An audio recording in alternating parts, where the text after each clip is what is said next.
Télécom fait pour accompagner le pays dans sa numérisation. Donc, Congo Télécom est l'opérateur historique de la République du Congo qui, depuis un certain temps, mène plusieurs projets de maillage du pays et d'ouverture du pays vers l'extérieur, en passant par une fibre optique sous-marine avec le projet du consortium WAX qui part du Portugais, de Langres jusqu'en Afrique du Sud, en passant par le Congo. Donc, à l'occasion de ce consortium, Congo Télécom a bénéficié du point d'atterrage d'une station de Matombi qui permet au Congo d'avoir l'ouverture vers le monde par ce câble-là. Et le Congo est un pays qui regorge plusieurs régions. Le projet a ensuite continué dans sa première phase à mailler le pays de 1917 km de fibre optique qui partent de Pointe-Noire jusqu'à Ouesso, pour ceux qui connaissent le Congo, en passant par Brazzaville.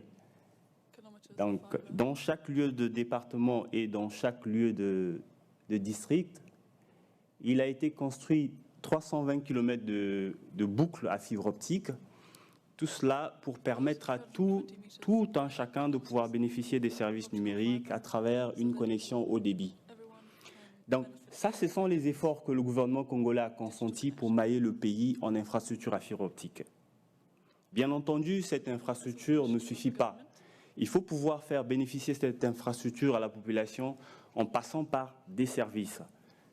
Et le Centre d'études et de développement de Congo Télécom que je dirige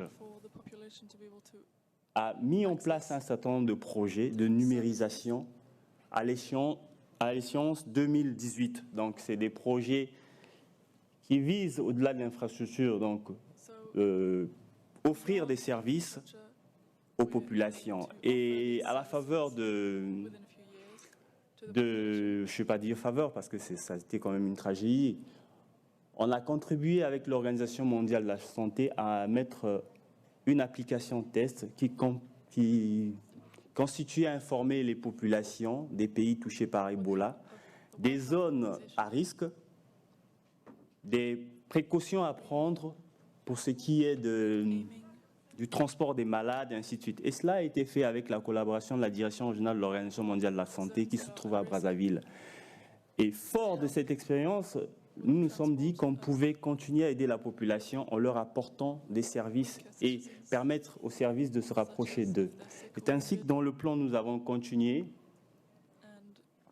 Donc, l'objectif pour nous, c'est de passer par le mobile, qui est un support de communication qui a un taux de pénétration de plus de 100% au Congo. Donc, on parle aujourd'hui de 135% de taux de pénétration.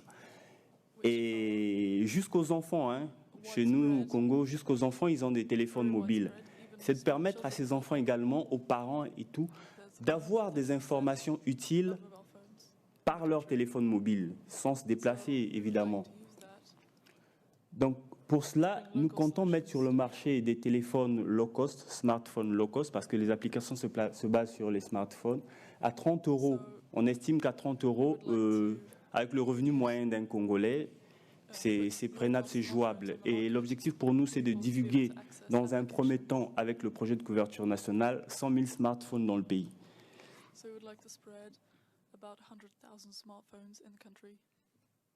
Les objectifs stratégiques, c'est de propager les nouvelles technologies à travers le pays. Ce sont les objectifs stratégiques. Permettre l'accès aux informations et aux services. Moderniser les entreprises, faciliter les échanges entre les populations et les services publics. Cela passe par une proposition de plan d'accélération de développement par le numérique au Congo. Donc, on a favorisé le développement de l'économie et de l'emploi grâce aux nouvelles technologies. On a amélioré le confort des vies des citoyens en facilitant l'accès aux services numériques, améliorer l'efficacité des services publics, ville, santé, sécurité, grâce aux applications mobiles. Et en plus, dans un dernier point, favoriser la réduction des émissions carbone. Et dans la suite de notre présentation, nous allons voir pour chaque point comment est-ce que nous entendons le faire. Donc favoriser l'économie favoriser le développement de l'économie et de l'emploi grâce aux nouvelles technologies. Au Congo, avec M. Paul, nous avons essayé de faire une étude. On est arrivé à 5000 shops. Shops, les boutiques des commerçants. On en est arrivé à 5000. Mais c'est un secteur informel, en fait, que dont l'État n'a pas la maîtrise. Et il n'y a aucun fichier au Congo aujourd'hui qui essaie de nous lister tous ceux qui travaillent dans le secteur informel. Pourtant, c'est un secteur qui brasse des millions et des millions. Je ne cache pas que lorsqu'on se rend dans un marché au Congo, ce que ces gens-là font comme argent, comme cash flow, ce qui circule dans ce monde comme cash flow, est tellement important que ça échappe un peu à l'économie. Donc, nous, c'est de créer une plateforme pour regrouper tous ces shops-là, tout ce monde-là, et indirectement par ricochet, permettre à l'État d'avoir un œil sur ce secteur informel-là. Donc, on a aussi créé et opéré des services de demain, donc, en proposant des sites web à chaque entreprise, à chaque entité au Congo, avec une plateforme nationale de réservation d'hôtels, comme on le fait aujourd'hui. Moi, par exemple, hier, j'étais à Casa, je voulais venir à Paris. Tout de suite, Booking.com, j'ai réservé un hôtel. Mais seulement, la problématique, c'est que ça coûte excessivement cher en termes de frais de commission. Donc, nous, on aimerait opérer sur place, chez nous, afin d'éviter tout ce qui est commission. Ça nous permettrait d'éviter ces fuites de capitaux là. Je donne un exemple. Paul, lorsqu'il était à Brazzaville, il a pris un billet par le biais d'un site web, Brazzaville-Pointe-Noire. Ça coûte 50 000 francs en moyenne, mais en termes de commission, il y a eu 35 000 francs prélevés. Mais ce sont des commissions qui ne restent pas localement, mais qui s'en vont, en fait.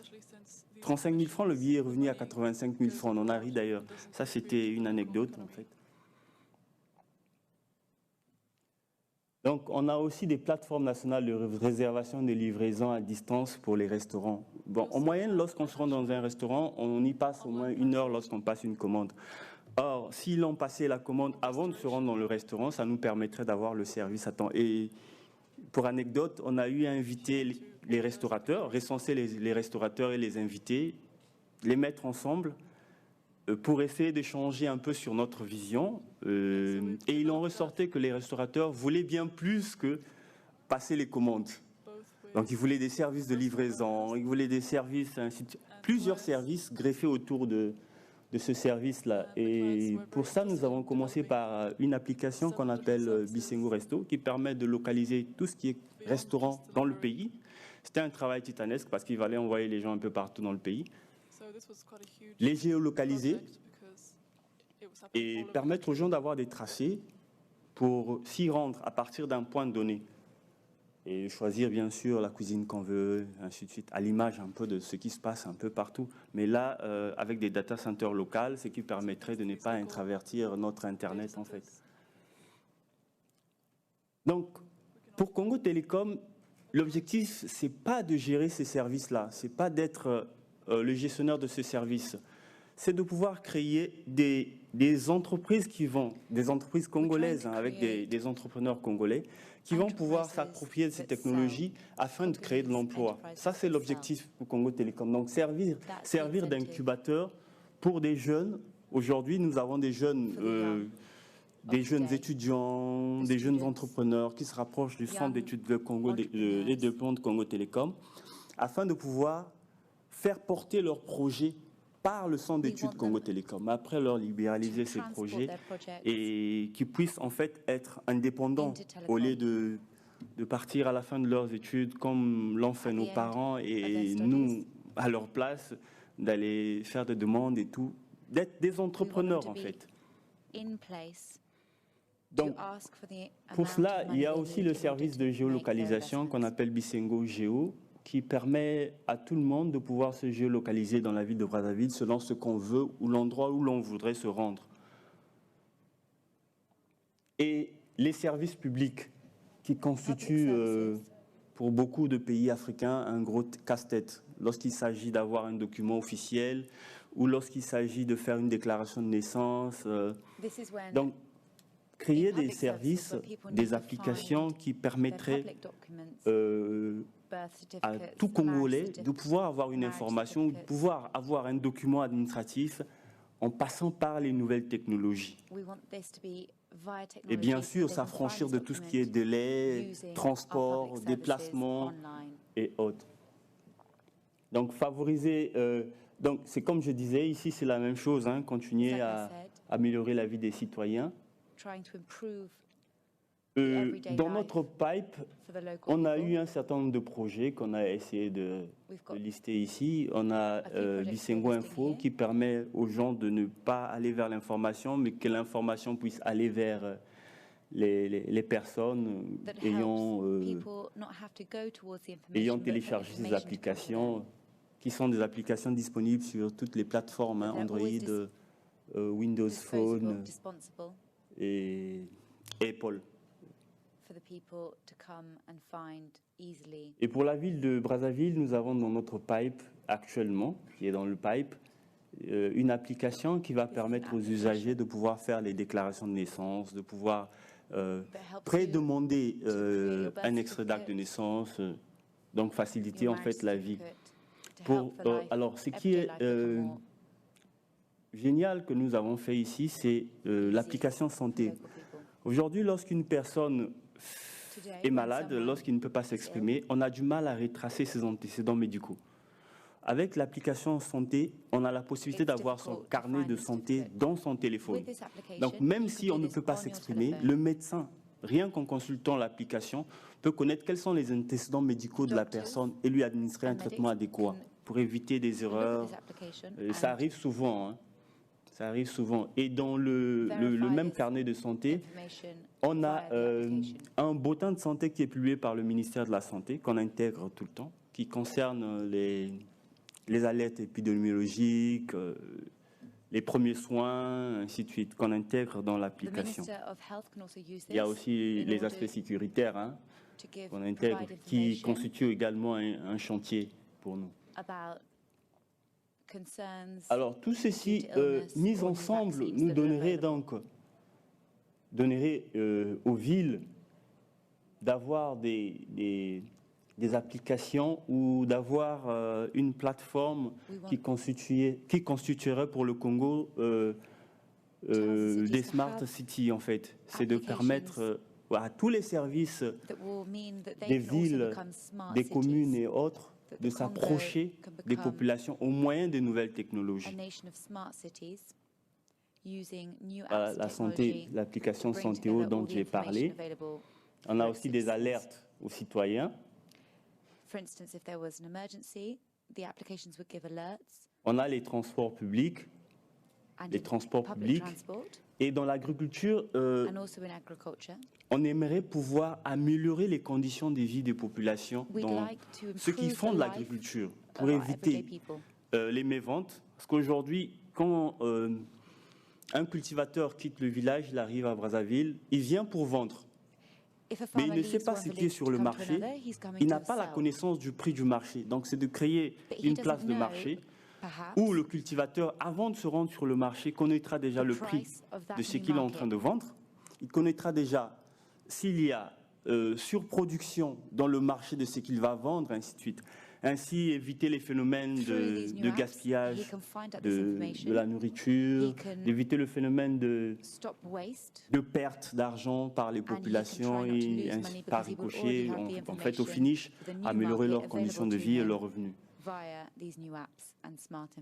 Donc, la réduction des émissions des effets carbone passe par le partage de voitures. Hein. Aujourd'hui, ça se fait en France où on peut partager ses voitures, on peut utiliser 2-3 voitures. On peut partager, on peut décider si on n'a rien. Moi, par exemple, lorsque je me rends au bureau, je garde ma voiture, elle est là et elle bouge qu'à 16h, ou 17h, 18h, 20h quand je rentre à la maison. Et par contre, il y a quelqu'un qui en aurait besoin, ainsi de suite. Au lieu d'utiliser sa propre voiture, augmenter la pollution, ainsi de suite. Voilà, c'est plusieurs domaines d'activité, plusieurs champs d'application que nous avons dans le Centre d'études de développement de Congo Télécom, qui visent à améliorer la vie des populations à travers les infrastructures qui nous ont été offertes par le gouvernement de la République du Congo par le biais de son président de la République, M. Denis Sassou Nguesso. Donc, voilà un peu au-delà de l'infrastructure dont nous avons bénéficié en faveur du projet de couverture nationale, ce que Congo Télécom vise en fait. Donc, sur ce, merci de m'avoir suivi et je vous remercie s'il y a des questions.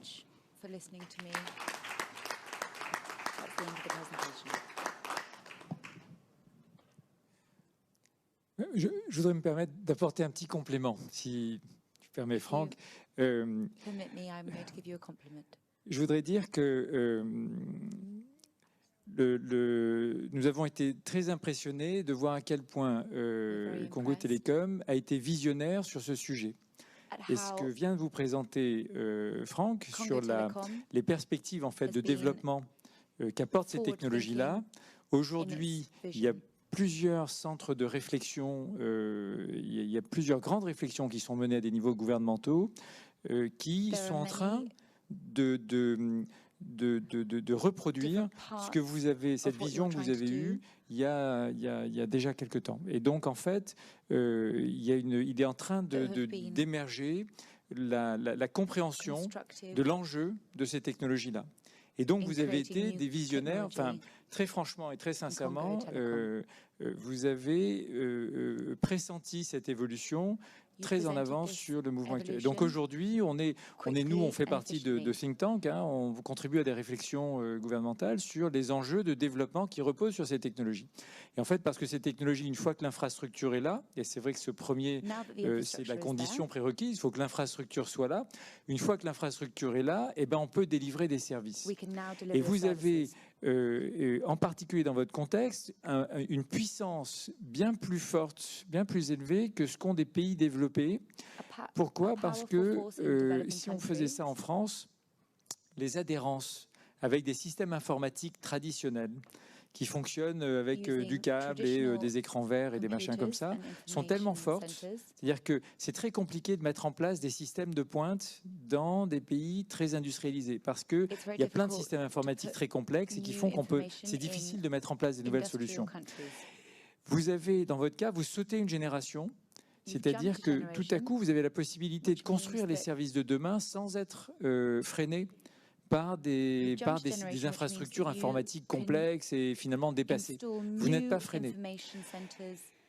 Moi, je suis aussi très impressionné par le réseau, parce que quand on voit votre réseau de fibre optique avec de la 3G partout et avec un backbone et des fibres optiques dans toutes les collectivités, nous, on fait des études en collaboration avec des administrations sur des périmètres en Île-de-France et on se rend compte à quel point en Île-de-France, les communes d'Île-de-France disent on n'a pas de 3G, on n'a pas de fibre optique, on n'a pas de machin, on n'est pas équipé, etc.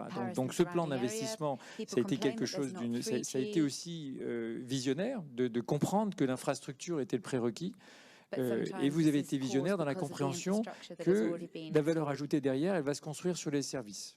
Voilà. Donc, et ça, aujourd'hui, c'est quelque chose qui est en train de se propager. Et il y a des grands plans qui sont en train de se préciser sur l'investissement, effectivement, sur des plateformes de services, parce que ces services-là poussent le développement. Alors nous, il y a un deuxième point sur lequel on insiste, parce que c'est notre vision. On pense que l'opérateur national des télécoms, c'est une entité qui est stratégique pour un pays. Parce que l'opérateur national des télécoms, il y a des opérateurs privés.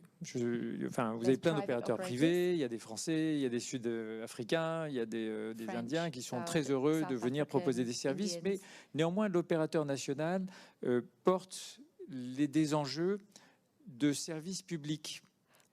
Et parce que on va dire il faut aller poser de la fibre optique à tel endroit et puis c'est une zone rurale et puis il faut leur amener des services. Vous n'allez jamais gagner €1 avec ça, mais il faut le faire parce que c'est un développement et c'est un enjeu stratégique pour l'État. Il y a d'autres enjeux, il y a des enjeux de sécurité.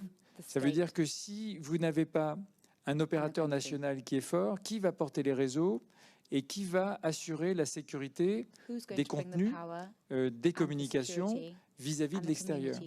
C'est un enjeu qui est extrêmement important. Donc moi j'ai été à titre personnel, parce que j'ai lu beaucoup de littérature sur ce sujet-là, très surpris de voir des recommandations de la Banque mondiale Et j'ai lu des rapports de la Banque mondiale. Alors, je sais qu'on attend des conférenciers de la Banque mondiale. J'espère qu'ils m'en voudront pas d'avoir cette position. Mais la Banque mondiale qui dit qu'il faut privatiser le secteur télécom. Et je pense que c'est une erreur fondamentale. Parce que c'est vraiment une erreur fondamentale, parce qu'une fois que vous privatisez, c'est sûr, c'est facile de privatiser. Vous privatisez, vous vendez des licences, des opérateurs étrangers qui arrivent, ils disent moi je prends une licence, je vous donne tant de millions, et puis vous me donnez la licence et j'exploite. Mais la maîtrise de ces technologies-là et la maîtrise de ces services, c'est un enjeu qui est stratégique pour un pays. Et donc il faut avoir l'expertise, il faut avoir les compétences, il faut avoir la capacité à faire. Et en dehors de l'opérateur national de télécom, on ne voit pas bien. Donc nous, à titre personnel, j'ai cette conviction, c'est que la force d'opérateur national, c'est quelque chose de très important. Alors après, est-ce qu'il doit être 100% public ou est-ce qu'il faut qu'il soit en partenariat des fois avec des acteurs privés? On a vu des acteurs en France, Orange et côté en bourse, Bouygues Télécom vient d'industrie, etc. Donc ce sont des acteurs privés qui aussi amènent quelque part aussi une obligation de rentabilité et donc avec une perspective complémentaire. Donc c'est des choses qu'il faut étudier, mais néanmoins, il faut avoir... Voilà, on pense que l'opérateur national télécom, c'est quelque chose qui est très important. Voilà, donc voilà, en tout cas, merci pour cette présentation et je vous assure, suivez un petit peu l'actualité. Dans quelques mois, vous allez voir des grandes études et des grands rapports qui vont sortir et qui vont expliquer à peu près ça. Et ça va sortir dans quelques mois. Voilà. Donc merci beaucoup, en tout cas, Franck. Merci beaucoup. Okay.